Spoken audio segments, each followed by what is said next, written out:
பொதுவாகவே இரவு தூங்கும் போது கனவு வருவது இயல்புதான். அப்படி வரும் கனவுகளில் சிலது ஞாபகம் இருக்கும், சிலது ஞாபகம் இருக்காது. ஆனால் கனவுகள் நமக்கு ஞாபகம் இல்லாவிட்டாலும் அதன் தாக்கம் கண்டிப்பாக இருக்கும். சில சமயத்தில் உங்களுடைய கனவுகள் நிஜத்திலும் பிரதிபலிப்பது போல் இருக்கும். உங்களுக்கு வரும் கனவிற்கு பலன்கள் அதிகம் உண்டு. ஒவ்வொரு கனவும் ஏதோ ஒரு விஷயத்தை உங்களுக்கு உணர்த்தி கொண்டுதான் இருக்கும்.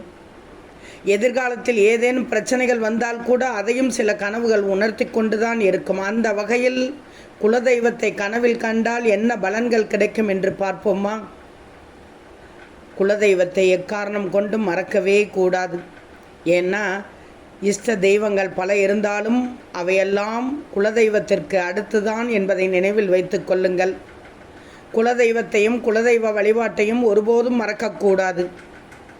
இப்படிப்பட்ட சூழ்நிலையில் குலதெய்வம் கனவில் வந்தால் என்ன பலன்கள் கிடைக்கும் என்று தெரியுமா? குலதெய்வம் கனவில் வந்தால் வீட்டில் சுப நிகழ்ச்சிகள் நடக்கப் போகிறது என்ற அர்த்தம்.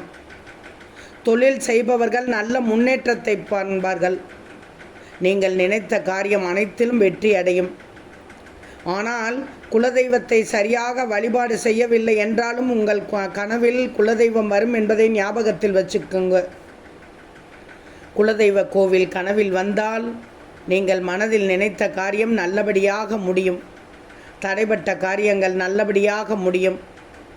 கனவில் குலதெய்வத்தை வழிபடுவது போல் வந்தால் வெளி வட்டாரத்தில் உங்களது மதிப்பும் கௌரவமும் கூடும். உங்கள் கனவில் குலதெய்வம் வந்தால் குலதெய்வ வழிபாடு செய்ய வேண்டும் என்பதையும் குறிக்கிறது.